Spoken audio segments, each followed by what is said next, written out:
शराफत सदाकत दियानत है मोती, शराफत सदाकत दियानत है मोती।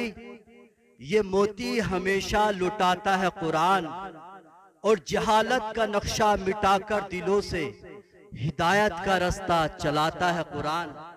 कमा क़ाल नबी सल्लल्लाहु तआला अलैहि वसल्लम कुल्लु उम्मती यदखुलूनल जन्नह इल्ला मन अबा। प्यारे नबी सल्लल्लाहु तआला अलैहि वसल्लम ने फरमाया, मेरा हर उम्मती जन्नत में जाएगा मगर वो जिसने इनकार किया। नबी सल्लल्लाहु तआला अलैहि वसल्लम से पूछा गया, या रसूल अल्लाह किसने इनकार किया? प्यारे नबी ने फरमाया, क़ाला मन अतानी दखलल जन्नह व मन असानी फ़क़द अबा। जिसने मेरी इताअत की वो जन्नत में जाएगा, वो जन्नती है, और जिसने मेरी नाफरमानी की उसने इनकार किया वो जहन्नमी है। अल्लाह तबारक व तआला सूरतुन नूर में क्या फरमाता है? फरमाया कि महबूब सल्लल्लाहु अलैहि वसल्लम आप फरमा दें, फरमा बरदार बनो, अल्लाह के इताअत करो मोहम्मद सल्लल्लाहु अलैहि वसल्लम की। उल अतिउल्लाह व अतिउर रसूल। और अगर तुम इससे फिरे, इस बात से तुम पलटे रूगर्दानी की, फ़इन तवल्लौ, अगर तुमने रूगर्दानी की, अल्लाह ने फरमाया क्या फर्क पड़ता है मेरे महबूब पर या मेरी जात पर? फ़इन्नमा अलैहि मा हुम्मिला व अलैकुम मा हुम्मिलतुम। क्योंकि मेरे महबूब पर जिस फर्ज की जिम्मेदारी है वो निभा रहे हैं, और जो जिम्मेदारी तुम्हारे सर है उस बार का जिम्मेदार मेरा महबूब नहीं बल्कि तुम खुद जिम्मेदार होगे। मतलब अपनी करनी के जिम्मेदार खुद बनोगे। अगर मेरे महबूब की इताअत करोगे तो तुम्हारा भला होगा। आगे इसी आयत में फरमाया, वाइन तुतीऊहु तहतदू, बात मानोगे तो फायदे में रहोगे। क्यों हज़रत? अगर मेरे महबूब की बात मानोगे, जो वो कह रहा है, तो फायदे में रहोगे, हिदायत पाओगे। ये भी जान लो, वमा अलैना इल्लल बलागुल मुबीन, मेरे महबूब पर जिम्मेदारी फकत इतनी है कि बस हक पैगाम आप तक पहुंचा देना। कोई जिम्मेदारी, कोई बोझ नहीं, नो टेंशन जिंदगी। तो मेरे भाई सोचें, हम ये जिम्मेदारी जो हमारे सर रब ने डाली है, क्या जिम्मेदारी है, उसके बारे में जरा सोचें और फिक्र करें। आओ हदीस पाक को समझते हैं। हम बेसिकली एक आम लोग बैठे हुए हैं इस महफिल के अंदर।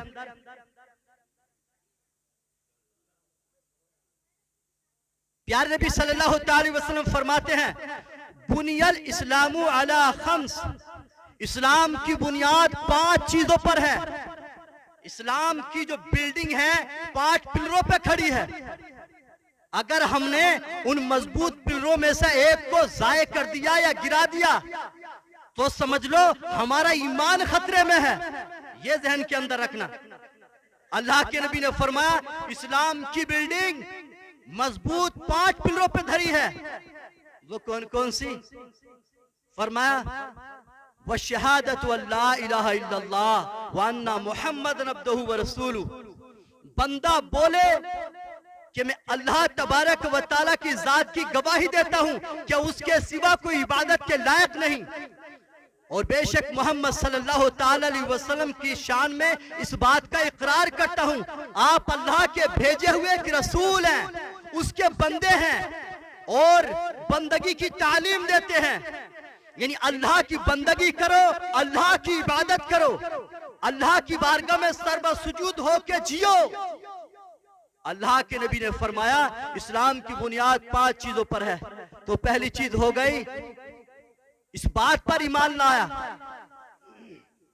कि अल्लाह के सिवा कोई इबादत के लायक नहीं, वो सारी कायनात का खालिक और मालिक है। और इस बात का इकरार करना मोहम्मद सल्लल्लाहु अलैहि वसल्लम सच्चे हैं, उन पर जो किताब नाजिल हुई वो किताब सच्ची है। मोहम्मद सल्लल्लाहु अलैहि वसल्लम अल्लाह के बंदे हैं और अल्लाह ही की बंदगी कराते हैं और अल्लाह की बंदगी कराने का हुक्म देते हैं। और एक हदीस पाक में, इस हदीस पाक को समझें। पहली चीज हुई, दूसरी चीज क्या है? वइकामुस्सलाह।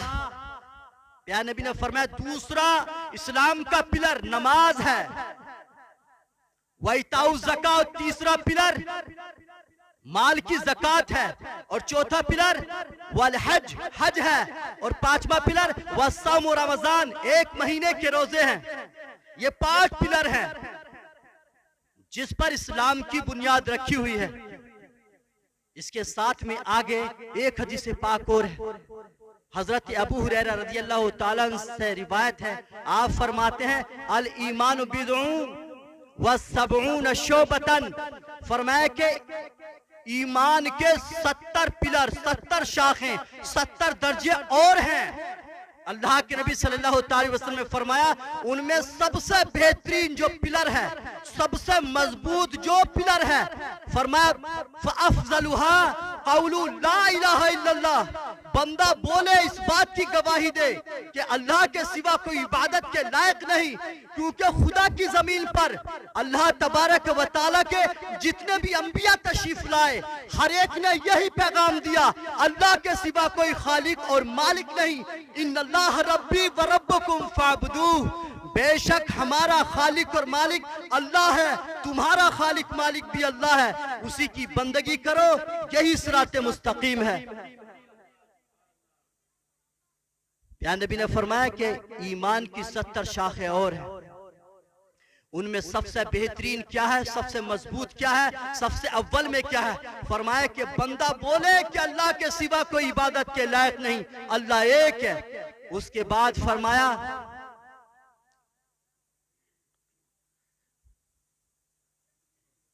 कि राह से, उससे वादनाह व इमाततुल अज़ा, रास्ते से मुश्किल देने वाली चीज को हटा देना।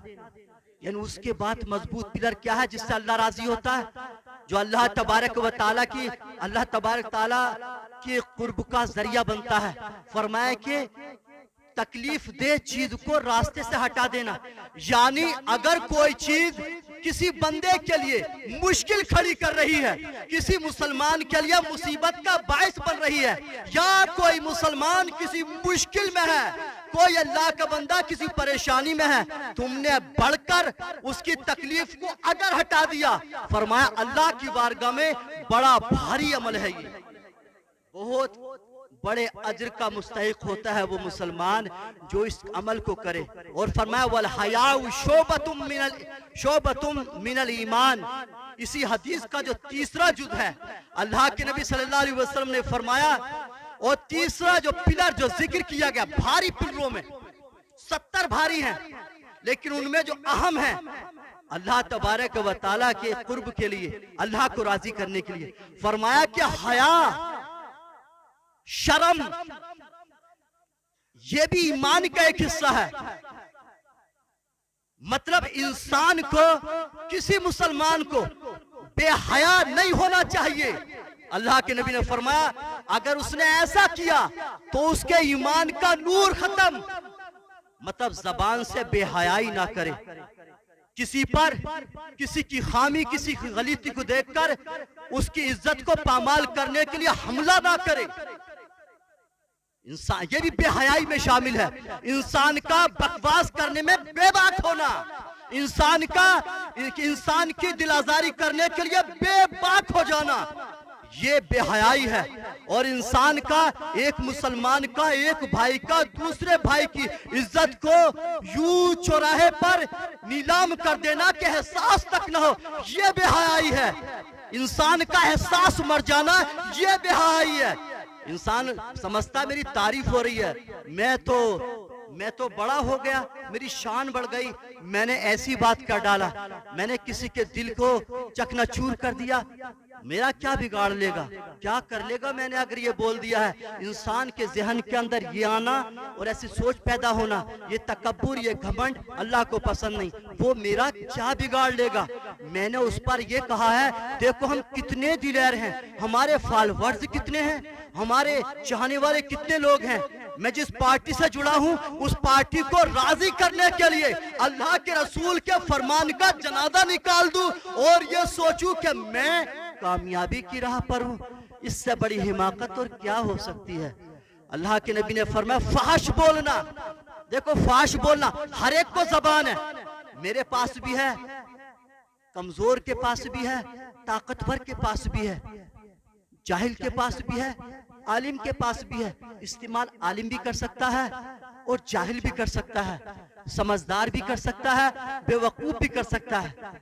तो यहाँ इस्तेमाल करने में क्या जाता है, जबान का गलत इस्तेमाल कोई भी कर सकता है। तो मेरे भाई अगर हम समझदार हैं तो हिकमत, इस फरमान की हिकमत को जाने। हम किसी भी मैदान में हो, दीन की दावत देने के लिए उतरे हो या अपने कारोबार के लिए उतरे हो, दीन का प्रचार कर रहे हो या अपने रोजगार अपनी तिजारत का प्रचार कर रहे हो, इसमें नरमी की जरूरत है, हिकमत की जरूरत है। कुरान किताबुल हकीम है, इसमें हिकमत की बातें भी हैं। समझे मेरी बात को। अगर हम अंदाजे तबलीग ऐसा इख्तियार करें, इतना सख्त, यानी हमारा सख्त हो जाए किसी को नसीहत करने में, किसी की इस्लाह करने में, तो वबाल खड़ा हो सकता है। अगर मैं उसको हरामी बोलूंगा, समझिए मेरी बात, एक मोटी सी बात है, अगर मैं किसी को हरामी कहकर मुखातब होऊंगा, उसको हरामी बोलूंगा, तो उस पर कौन सा बैन लगा हुआ कि वो नहीं बोलेगा। मैं चाहे कितना भी नेक हूं, कितना भी तकवेदार हूं, लेकिन सामने वाला तो तकवे का मतलब ये तकवे का लिहाज करने वाला नहीं है। अगर मैं गलत बोलूंगा तो मैं कौन होता हूं जो बैन लगाने वाला। वो भी तो गलत सलत बोल सकता है, अपनी टूटी फूटी दलील लेके वो भी तो हमको गलत बोल सकता है।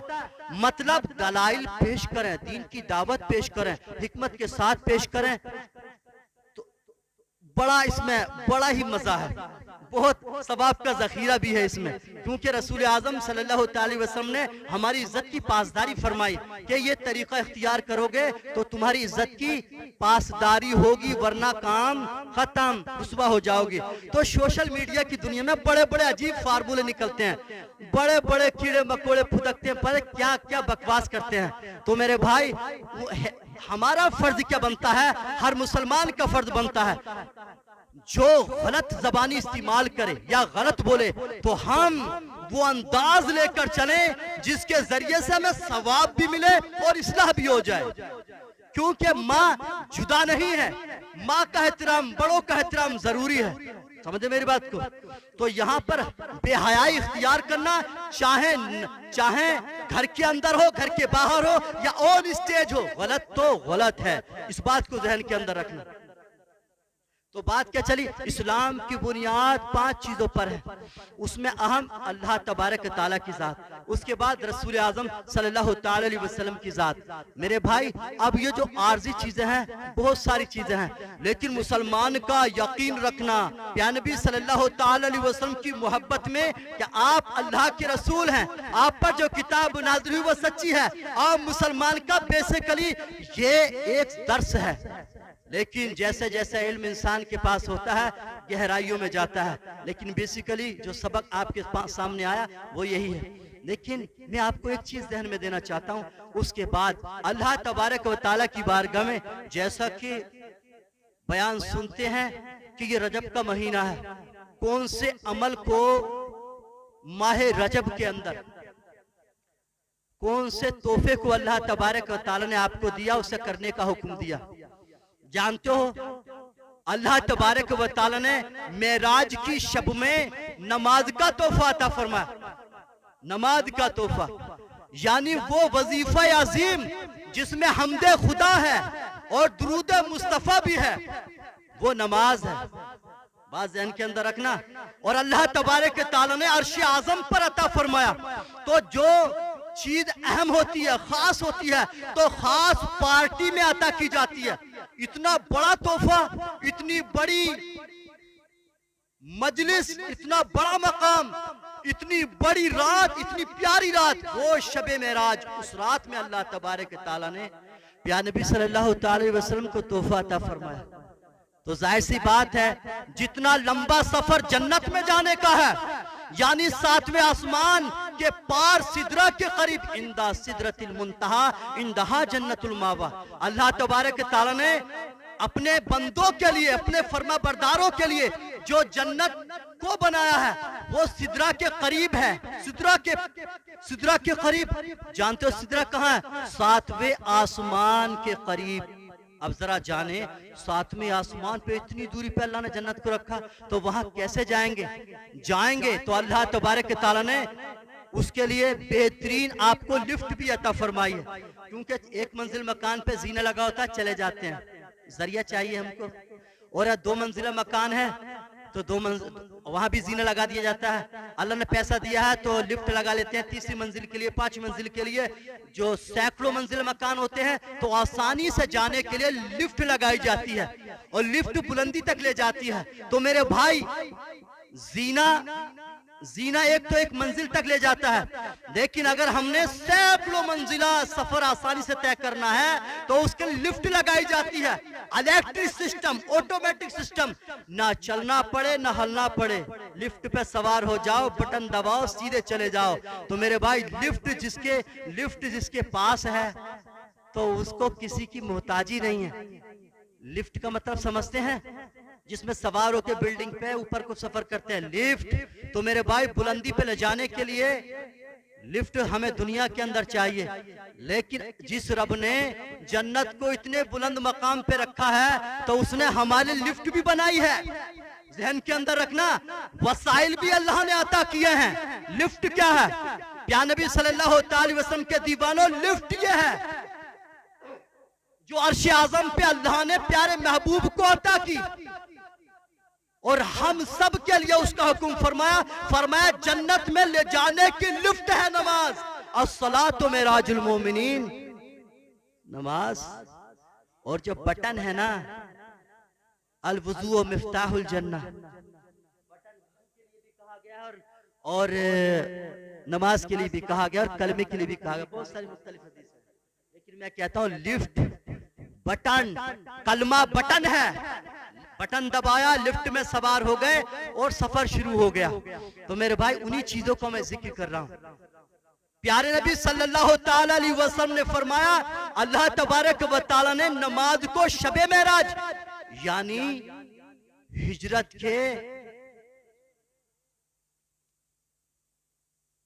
शबे मेराज या भी नमी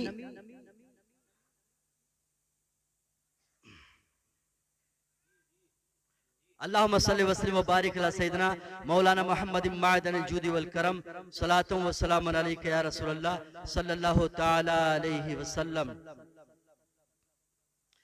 प्यारे नबी सल्लल्लाहु ताला अलैहि वसल्लम पर मक्के में नमाज का हुक्म आया और उसके साथ में जो ज़कात है, जो हज है, जैसे ज़कात और नमाज, ज़कात और रोजा दोनों नमी ज़िलहिज या हिजरत का साल का है, ठीक है। अरे यानी हिजरत, नबी हिजरत यानी नवे साल में अल्लाह तबारक तआला ने हज को फर्ज फरमाया।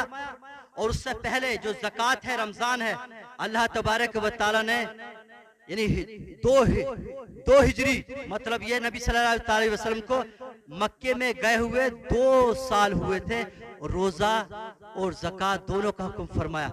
अब मैंने 5 चीजों का जिक्र किया है, जिसमें नमाज है, ज़कात है, रोजा, हज है। अब यहाँ पर देखते हैं ज़कात को अहमियत, यानी एक ये भी दीन का पिलर है। अगर ये टूट गया, इससे हम बचे रहे, महरूम रहे या गाफिल रहे, तो ये हमारे लिए मुश्किल का बायस बन सकता है, क्योंकि ये भी एक पिलर है। नमाज एक पिलर, ज़कात ये भी एक पिलर है। अल्लाह के नबी ने फरमाया वरजुलुन युसल्ली वला युअद्दी ज़कातहु, अल्लाह के नबी ने फरमाया जो नमाज तो पढ़े मगर जो माल कमाता है, साहिब निसाब होकर उसकी ज़कात न दे, फरमाया अल्लाह उसकी नमाज को कबूल नहीं फरमाता। यानी ज़कात इतनी बड़ी चीज है, इंसान माल कमाए और ज़कात न दे तो नमाज कबूल नहीं। इतना इतना बड़ा अमल है ये। अब जरा सोचें, एक तो हमारी नमाजें इतनी कम है, नमाजों में इतने सुस्त हैं। सुस्ती के बारे में क्या कहा जाए, लंबे लंबे मामले हैं हमारे, तो जुम्मा जुम्मा हमारी जिंदगी में होगा या कटी फटी नमाजें होंगी, सोचने की बात है। और जहाँ नमाजें इतनी कटी फटी हैं, अब मामला रहा ज़कात का ऊपर से, उस पे ज़कात नहीं दे रहे, कटे फटे सजदे भी भाड़ में। समझे मेरी बात को, ये कटे फटे सजदे, ये टूटी फूटी नमाजें, ये गीबत और चुगली से मुज़य्यन हमारे सजदे सब बर्बाद। अगर ज़कात दे और उस पर नहूसत पड़ जाए, जहर बिखर जाए गीबत का, चुगलखोरी का, बोतान का, तो ये नमाजें, ये सजदे यहाँ बर्बाद हो जाएंगे। मेरे भाई, इनकी हिफाजत करने का हुक्म है। नमाज पढ़े तो उनकी हिफाजत भी करें। हिफाजत के बारे में मेरे इस्लाही मौजू, मेरे बयान सब अक्सर और बेशतर इसी चीज पर होते हैं। हम आंखें खोलें, हम समझें हमारे अमाल की हिफाजत कैसे होगी। ये ज़कात इतना अहम अमल है, तो एक माँ के रोजे हमारी बहनें, हमारे भाई, जितने मुसलमान मर्द हैं, औरतें, सब पे ये रोजे फर्ज हैं। इसके अलावा रोजे रखे न रखे थे, माह रजब के हैं या माह शाबान के हैं, रखे न रखे, सुभान अल्लाह, कोई उन पर ऐसा बार नहीं है, कोई जिम्मेदारी नहीं है। रखेंगे तो नवाफिल का सवाब मिलेगा, नहीं रखेंगे तो टोके ना, देखो इमाम होके देखो खाता फिर रहा, इमाम होके ये देखो नमाजी होके, मुत्तकी होके, और बड़ी वैसे बातें मारे, खाता फिर, टोकने का भी हुक्म नहीं है न। अगर कोई नफली रोजा रख रहा है, समझे, ये रखवाए जाते हैं, जब चाहे मुहर्रम के हो, चाहे शाबान के हो, चाहे रजब के हो। अगर कोई सरेआम खा रहा है तो आप ये नहीं कह सकते यार इस दिन तो रोजा रखना चाहिए था, आप खा रहे हो, हाँ रख लिया, सुभान अल्लाह, लेकिन कहने का भी हुक्म नहीं है। लेकिन माह रमजान में खुद भी एहतियात करने का हुक्म है और एहतियात कराने का भी हुक्म है। माह रमजान में लानत बरसती है उन लोगों पर जो छुप छुप पर खाते हैं। सरेआम खाना तो मामला अलग है, उन पर तो लानत अल्लाना, लानत पर लानत होती है, लानत करने वालों की लानत होती है, सारे जान वालों की लानत। जो सरेआम माह रमजान की बेहुरमती करता है, सरेआम खाता है, अल्लाह उसके रसूल की लानत, सारे फरिश्तों की लानत। ये बहुत बड़ी नहुसत है। हमारा मुसलमान इतना दिलेर हो गया, सरेआम हाथ मार रहा, क्योंकि उसे डर नहीं रहा। यानी मौलाना से क्या डरना, लोगों से क्या डरना, इतनी बेहयाई, इतनी बदतमीजी, ये बेहयाई इस्लाम के अंदर हो गई। इस्लाम में बेहयाई को दाखिल कर दिया गया कि सरेआम निडर होकर बेखौफ खाता फिर रहा है। जवान को इस चीज की एहतियात करना चाहिए। क्यों, एक दिन जब अल्लाह के हुक्म से ये सांसों का तांता खत्म, ये सांसें बंद हो गई, तो किसी का बाप नहीं, दुनिया में कोई ऐसा पीर नहीं जो तुम्हारी हिमायत को खड़ा हो जाए। अल्लाह ने अपने महबूब से फरमा दिया, ए महबूब, इनको बता दो, मेरे ऊपर जो जिम्मेदारी है मैं बताना है, मैं तुमको अल्लाह का पैगाम सुना रहा हूं। अगर तुम चाहते हो कि अल्लाह तुमसे राजी हो जाओ तो मेरी इताअत करो। इताअत का मतलब क्या होता है, जो कानून वो लागू करे उसको फॉलो करो, वरना कहानी खत्म। दुनिया में कोई पीर नहीं बचा सकता किसी को। अपने महबूब से प्यारे नबी सल्लल्लाहु अलैहि वसल्लम से कहलवा दिया, ए महबूब, इनसे कह दो हिदायत चाहते हो, भलाई चाहते हो तो मुझे फॉलो करो, जो मैं कहता हूं वो करो। अब उसकी रियायत में, उसके रैयत में हम हो और कानून फॉलो ना करें तो यार चालान तो कटना ही है ना। तो किसी का बाप है चालान माफ करा लेगा, कौन माफ कराएगा? जब चालान कटना है, सिस्टम ऑटोमेटिक है, हमने ऑटोमेटिक सिस्टम बना लिया ना, वहां पे कोई सिफारिश की भी जरूरत नहीं, किसी की हमदर्दी नहीं। आपने गाड़ी निकाला, बस कैमरा नोट करेगा चालान, क्योंकि कैमरा लगा हुआ है ना, फरिश्ते साथ में लगे हुए, नोट हो गया मामला, बन गई वीडियो। समझे मेरी बात को? मामला सब ऑनलाइन सिस्टम है। आखिरत का जो जितना मामला है ना, सारा ऑनलाइन सिस्टम है। आखिरत का ऑनलाइन सिस्टम है। क्या जानते हो?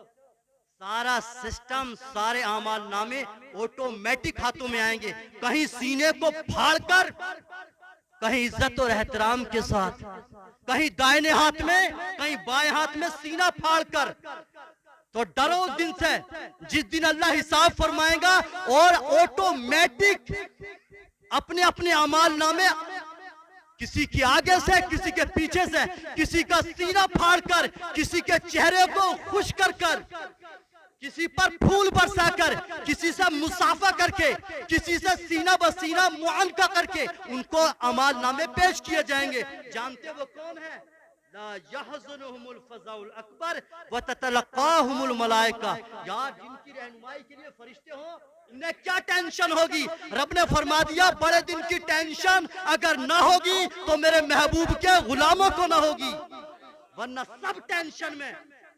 और ये टेंशन औलिया किराम पे पड़ी, रोते रहे जिंदगी भर, बेआबानों में निकल गए, जंगलों में निकल गए, टेंशन में रहे सारी जिंदगी और दुआएं करते रहे, मौला बेहक़ मुस्तफ़ा हमारी बख्शिश फरमा देना या हमें अंधा बना के उठाना। हम तेरे सामने महबूब के सामने क्या मुंह लेकर आएंगे? हमें बख्श देना, हम तेरे महबूब का सामना नहीं कर पाएंगे। तो अहले बैत पाक आले नबी की जिंदगियां पढ़ोगे तो मालूम होगा, उनकी जिंदगी में न जाने हमारे कैसे कैसे लोग घुसे, कैसे कैसे लोगों ने घुस के क्या क्या लिख डाला, और उससे उनकी जो असल जिंदगी है, जो असल करामत है, उससे हमें महरूम कर दिया। इंशाल्लाह इसके बारे में जो अहादीस हैं इंशाल्लाह आने वाले मौके पर बयान में इंशाल्लाह उसको पेश करेंगे अगले पट के अंदर। अल्लाह तबारक तआला हम सब